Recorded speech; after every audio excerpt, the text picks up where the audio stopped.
I still remember the first time I met Daniel. It was a rainy Thursday afternoon at the cafe near my university campus in Leeds. I'd spilt my coffee all over my notes, cursing under my breath, when he appeared out of nowhere with napkins and a warm, crooked smile. "Rough day?" he asked, his Yorkshire accent soft but clear. That was the beginning. From then on, it was late-night walks, shared playlists, and stolen kisses in quiet corridors. Daniel was charming, attentive, and always made me feel seen. We dated for 2 years before he invited me to spend Christmas with his family in Surrey. I was nervous, of course. Meeting your partner's family was always a big step. But Daniel assured me they were kind, just a little traditional. "Don't worry," he said, tucking a strand of hair behind my ear. "They'll love you." The drive down south was long, and the tension in my stomach only grew. His family had moved to the UK from Bulgaria when he was a child, and while Daniel spoke English perfectly, he often switched to Bulgarian with his parents and siblings. I'd always wondered what they were saying, but Daniel would just chuckle and say, "Nothing important." When we pulled up outside a large brick house nestled on a quiet street, I took a deep breath. His mother, Ivana, opened the door before we even rang the bell. She was elegant, with piercing eyes and a tight smile that didn't quite reach them. She greeted Daniel with a warm hug and a flurry of words I didn't understand, then turned to me. "You must be Emily," she said in clipped English. "Come in." Inside, the house was beautifully decorated for the holidays, glittering lights, the scent of cinnamon, a roaring fire. I tried to make a good impression, complimenting the decor and offering to help in the kitchen. Ivana nodded politely, but I noticed how she and her daughter Katia exchanged looks and spoke in rapid Bulgarian whenever I turned my back. At dinner, I sat quietly while the family conversed mostly in their native language. Daniel occasionally translated, but I still felt like a guest at someone else's party, an outsider. When I laughed at a joke his father made, everyone stared. Daniel leaned in and whispered, "It wasn't that funny, love." Later that evening, as we sat around the tree opening presents, Katia said something that made the entire family burst into laughter. I smiled nervously, assuming it was a shared memory. But when I looked at Daniel, I caught a flicker of discomfort in his expression. "What did she say?" I asked, my voice light but curious. "Just a joke," he muttered. "Nothing worth translating." But something in his eyes told me he was lying. Something was off. And I wasn't sure I wanted to know the truth. The next morning, I woke early. The house was quiet, save for the soft hum of the heating and the occasional creak of floorboards. I slipped downstairs, hoping for a moment alone before the day began. But as I reached the kitchen, I heard voices, low, hurried, and definitely not in English. I paused just outside the doorway. It was Ivana and Katia. Their tone was sharp, almost scolding, and I caught my name, Emily, spoken with distaste. I didn't understand the words, but I didn't need to. The meaning was clear in their voices. When I stepped in, they stopped abruptly. Ivana smiled stiffly and gestured toward the kettle. "Would you like tea?" she asked. I nodded, pretending I hadn't heard a thing. That set the tone for the next few days. Every time I walked into a room, the conversation would shift or fall silent. Daniel noticed, I could tell. But whenever I tried to bring it up, he brushed it aside. "It's just cultural," he'd say. "They're not used to outsiders." Outsiders. That word stung more than I expected. On Christmas Eve, the family gathered for dinner again. This time there were more relatives, uncles, aunts, cousins. I tried to join in, smiling, laughing, offering help. But the laughter never quite reached me. They spoke over me, around me, in a language I couldn't grasp. And then it happened. One of the younger cousins, no older than 10, pointed at me and asked something in Bulgarian. The room erupted into laughter again. This time it was different. Sharper. Crueler. I turned to Daniel. "What did he say?" Daniel shifted in his seat. "Emily, tell me." He hesitated. "He asked if you were the maid." The laughter still rang in my ears. My cheeks burned. I stood up, the chair scraping behind me. "I need some air." Outside, the cold bit into my skin, but it was a relief. At least the wind didn't laugh at me. At least the night didn't whisper things I couldn't understand. A few minutes later, Daniel joined me. "I'm sorry," he said. "They don't mean it the way it sounds." I stared at him. "Then how do they mean it?" He didn't answer. Instead, he reached for my hand. But for the first time since we'd met, I didn't reach back. The morning after Christmas, I stayed in bed longer than usual. The thought of facing them again, of hearing that language swirl around me like a private joke, made my stomach twist. Daniel tried to coax me downstairs, but I shook my head. "I just need some space," I told him. He lingered at the door, unsure, then left me to my thoughts. By midday, I ventured downstairs. The living room was alive with conversation and clinking glasses. I offered a faint smile and sat in the corner. Katya and Ivana glanced my way, then resumed their conversation, in Bulgarian, of course. Daniel stood across the room, laughing with his father. He hadn't noticed me. I couldn't help but wonder, was this how it would always be? On the outside looking in? Later that evening, while helping to clear up in the kitchen, I overheard something that shifted everything. Katya and Ivana were speaking again, quickly, heatedly. My name came up, Emily, followed by a laugh. Then Katya said a word I recognized. Naivna. Naive. I froze. That word needed no translation. They didn't see me standing there. Or if they did, they didn't care. Back upstairs, I confronted Daniel. "Your cousin thinks I'm naive. Your mom laughs behind my back." "I hear it, Daniel. I feel it." He looked weary. "You're overthinking it." "I'm not overthinking. I'm understanding. Slowly. Piece by piece." He sighed, rubbing his face. "It's just family dynamics. It's complicated." "No," I said firmly. "It's exclusion. And you're letting it happen." That night, I lay in bed wide awake, while Daniel slept soundly beside me. I stared at the ceiling, wondering how love could feel so lonely. In this house full of people, I had never felt more alone. But the worst came the next day. We were gathered in the living room when Ivana called Daniel over. She handed him her phone, showing him something on the screen. They both laughed. Then she looked at me and said something in Bulgarian. Everyone laughed with her. I turned to Daniel. "What did she say?" He hesitated. "She said, you dress like you shop in a charity bin." My heart sank. Laughter surrounded me, but none of it was mine. This time, I didn't say a word. I stood up and walked out the front door. The icy wind hit my face as I stepped outside, but it was nothing compared to the cold burning inside me. I walked down the quiet street of Daniel's family estate, wrapped in nothing but my cardigan and pride. The sound of laughter still echoed faintly behind me, as though it were following me like a shadow I couldn't shake. I didn't know where I was going. I didn't care. After several minutes, I ended up on a bench at the edge of a small park, trees stripped bare and frost dusting the grass. My fingers numbed as I clutched my phone, scrolling through train schedules. I just wanted to go home. But where was home now? An hour passed before Daniel found me. He stood silently at first, then slowly sat beside me. He offered his coat. I didn't take it. "I shouldn't have laughed," he said, finally. "I didn't think it would upset you like that." "It's not just the joke, Daniel. It's everything. The language, the glances, the silences that feel louder than words." He exhaled, staring out at the frosted trees. "They don't mean to hurt you. That's just how they are." "And you?" I asked, turning to him. "What about how you are? Do you see me? Do you hear me?" He looked at me, and for a flicker of a second, I saw uncertainty in his eyes. A kind of helplessness that frightened me more than anger ever could. "I want to make this right," he said softly. "Then start trying," I said. "Because I can't be the only one fighting to belong." Back at the house, silence greeted us. His mother and cousins were in the dining room, their chatter subdued. They barely looked at me as I passed. Daniel reached for my hand before we went upstairs. It was a small gesture, but I didn't pull away. That night, as I lay in bed, I thought about the version of love we'd built. Was it just something we wanted to be enough?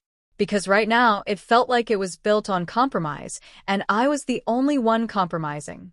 And still, I stayed. The next morning arrived with a heavy stillness. Sunlight crept through the curtains, but it did little to lift the weight that pressed on my chest. Daniel had already gone downstairs. I could hear faint voices drifting up from the kitchen. I followed the sound, unsure whether I should even be there. But the house belonged to both of us now, didn't it? As I reached the bottom step, I paused. The voices became clearer. Daniel's mother, his aunt, and one of his cousins were speaking in their native language again. I could only catch a few words, but the tone was unmistakable. Mocking. Dismissive. My name slipped in between the foreign syllables like a knife. She doesn't understand, one of them said in English, chuckling. I wonder how long this one will last, another added. Then laughter. Something inside me cracked. I walked into the kitchen. The laughter stopped. Cups clinked awkwardly against saucers. No one looked at me directly. Morning, I said, with a smile so tight it could cut glass. Daniel turned from the counter, mug in hand, clearly sensing the tension. He gave me a hesitant smile. Sleep all right? Not really, I replied. But I suppose that's to be expected when you're surrounded by strangers pretending you don't exist. A beat of silence followed. His mother stood, smoothing down her blouse. We were just having a little chat. In a language I don't speak, I said quietly but firmly. How considerate. Daniel looked uncomfortable, shifting from foot to foot. Mom, maybe we can… No. I cut in. Let's not sweep it under the rug again. I turned to his mother. I've tried to be polite. I've tried to be understanding. But I'm not invisible. And I won't keep pretending I don't notice. The room was stiff with silence. His aunt cleared her throat. His cousin stared at the floor. Daniel finally said, maybe we all need to be a bit more respectful. His mother gave him a long look. It's not about respect. It's about differences. I left the kitchen before I said something I'd regret. Upstairs, I paced the bedroom, shaking. I wanted to scream, to cry, to run. But I also wanted to stay, to fight for the relationship I believed in. Later that evening, Daniel knocked gently on the bedroom door. I'm sorry, he said quietly. You were right. I haven't done enough. I looked at him, wondering if he really understood. Or if he was just sorry because I'd finally stopped pretending everything was fine. I just want to be seen, I whispered. And this time he nodded. I see you. But I wasn't sure anymore if it was too late. The days that followed passed with strained civility. I busied myself with errands and long walks through the chilly countryside surrounding Daniel's family home. The rolling hills and narrow stone lanes offered a brief escape, but the silence in the house grew heavier with each passing hour. Daniel tried in his own way. He brought me tea without asking, left little notes on my pillow, brushed his fingers against mine during dinner. But none of it could erase the lingering sting of being mocked in a home that was supposed to welcome me. One afternoon, I returned from a walk to find the living room empty, though I could hear voices behind the closed parlor door. Something in me hesitated. I never liked eavesdropping, but something about the urgency in the hushed tones drew me closer. I pressed my ear against the wooden frame. Daniel's mother was speaking. She's not one of us. She never will be. You saw her reaction. Imagine what the rest of the family will think. Daniel's voice was calm, but resolute. It doesn't matter what they think. I love her. Love, she scoffed. Love isn't enough when cultures clash, Daniel. You'll see. There was a pause, and then another voice I didn't recognize, his aunt, perhaps. She'll leave on her own eventually. Girls like her always do. A cold rush ran through my spine. I stepped back quietly and tiptoed up the stairs, heart hammering. My mind raced with everything I had just heard. It wasn't just thoughtless remarks or teasing anymore. They were waiting for me to give up. They wanted me to. That evening, when Daniel joined me in the guest bedroom, now our shared room, I couldn't look at him the same. His kindness felt fragile, as if built on ground that might crumble at any moment. Did something happen today? He asked. I hesitated. I could lie, pretend I hadn't heard his family conspiring against me. But something had shifted. I couldn't keep burying these truths. I heard your mother, I said finally. And your aunt. He froze. What did they say? That I don't belong here. That I'll leave. That I'm not one of you. His face fell. He looked away, lips tight with shame. I'm sorry, he said again. But I wasn't looking for apologies anymore. I was looking for proof that I hadn't made a mistake giving my heart to someone who would let me be torn apart from the shadows. That night, I lay awake beside him, wondering how love could feel so lonely. The annual autumn festival in Daniel's village was a grand affair. Streets lined with lanterns, the scent of roasted chestnuts and spiced cider in the air, music echoing between rows of stone cottages. Daniel insisted we attend, promising it would cheer me up. You'll love it, he said, offering his arm. Everyone wears masks. It's tradition. I hesitated at first, but the thought of blending in, hiding behind a face that wasn't mine, was oddly comforting. So I slipped on a porcelain mask painted with delicate blue vines and followed him through the crowds. At first it was magical. Laughter spilled from ale tents, children chased one another with sparklers, and fiddlers played near the church square. Daniel squeezed my hand, and for a moment, I allowed myself to imagine this could all be normal. But that illusion shattered quickly. In a corner near the cider stand, I overheard voices again.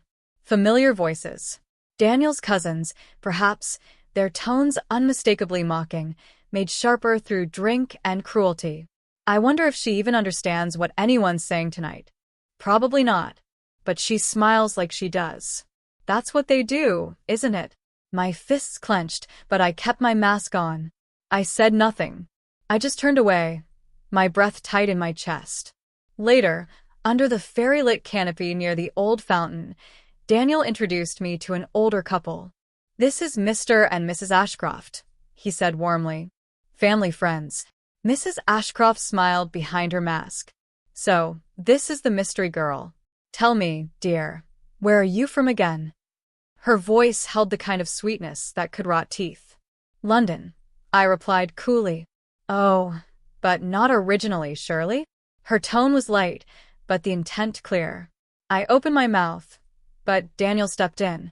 She grew up in Brixton. It's London enough. Mrs. Ashcroft gave a tight smile, and I saw it, just a flicker, of disdain. I managed a polite goodbye and stepped away, pretending to admire the lanterns. Daniel followed, brow furrowed. You all right? I'm fine. But I wasn't. That night, back at the house, I stared at my mask lying on the dresser. Beautiful. Fragile. False. Just like the way they smiled at me. I was starting to see that it didn't matter how kind Daniel was. I was fighting a battle I didn't start in a language they thought I couldn't understand, wearing a mask just to feel safe. And I wasn't sure how much longer I could keep it on. The days after the festival passed in uneasy quiet. Daniel noticed at first how I spoke less, smiled less. He tried to draw me out with day trips and thoughtful gestures, but something had shifted inside me. The mask I wore had cracked, and the weight of pretending was beginning to crush me. One evening, while the rain lashed against the windows of his cottage, Daniel suggested we cook together. A quiet night in. Just us. I agreed, if only to avoid another evening lost in silence. We moved around the kitchen in rhythm. He chopped, I stirred. It felt almost normal, almost safe. But when he reached for the salt and casually said, "Mum thinks you'll come round once you settle in a bit more," I stopped stirring. She said that. I asked without turning. Yeah, but she means well. She just doesn't quite get it yet. You know, your culture, your sense of humor. Give her time. I turned slowly to face him. Give her time to accept that I'm different, or give her time to hope I'll change? Daniel blinked, caught off guard. It's not like that. Isn't it? I said, my voice low. Your family mocks me behind my back. Your friends ask where I'm really from. And now I'm supposed to wait patiently until they learn to tolerate me? He put the knife down. I didn't realize it was this bad. Because you don't hear what I hear, I said, tears pricking the corners of my eyes. They say things they think I don't understand. And you never say anything. Daniel stepped closer, guilt in his eyes. I didn't want to make it worse. I thought staying quiet kept the peace. His words stung more than I expected. You staying quiet is the problem, I whispered. You're the only one who could have stood up for me. And you didn't. He reached for me, but I stepped back. The rain outside grew heavier, as if echoing the storm between us.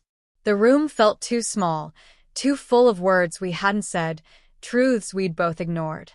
That night, I lay awake beside him, staring at the ceiling. Daniel slept soundly, unaware of the unrest growing in my chest. I felt more alone than I ever had in the city. I realized then that silence could be louder than any insult. And Daniel's silence had spoken volumes. The days after that argument were tense. I kept my distance from Daniel, retreating into myself, and he didn't push too hard to bridge the gap. It wasn't that he didn't care, it was just that we had reached an impasse. Our relationship, once so full of hope and excitement, now felt like it was crumbling beneath us. The weather, too, seemed to mirror my mood. Gray clouds hung heavy in the sky, and the rain never quite stopped. It felt like the whole world was holding its breath, waiting for something to break. Then, one morning, I stood by the window, watching the rain fall in sheets, when I realized that I had to make a choice. I couldn't live like this anymore, on edge, constantly walking on eggshells. I wasn't sure I could love him anymore if things didn't change. I had come to the difficult conclusion that I couldn't keep pretending, for his sake or mine.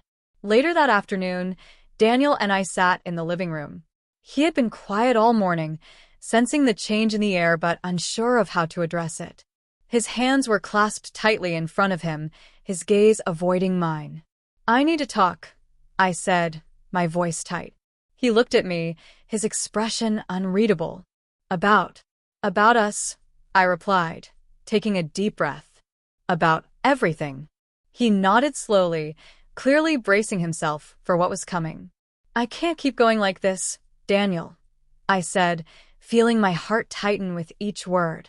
I can't live in a relationship where I'm constantly battling to be accepted, where you're silent, hoping things will get better on their own.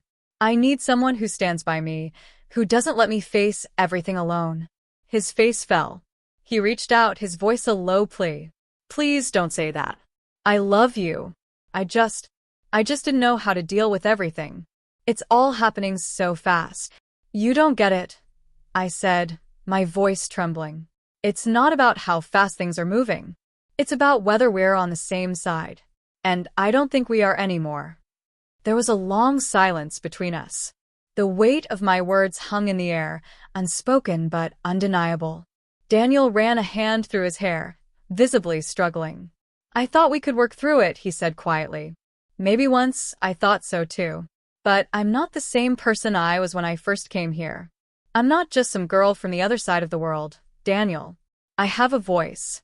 I have a right to be heard, to be respected. And if you can't do that, then I think it's time we go our separate ways. His face went pale. You're really leaving? I think it's for the best, I said, my throat tightening. I didn't want to do this. I never wanted to end things this way.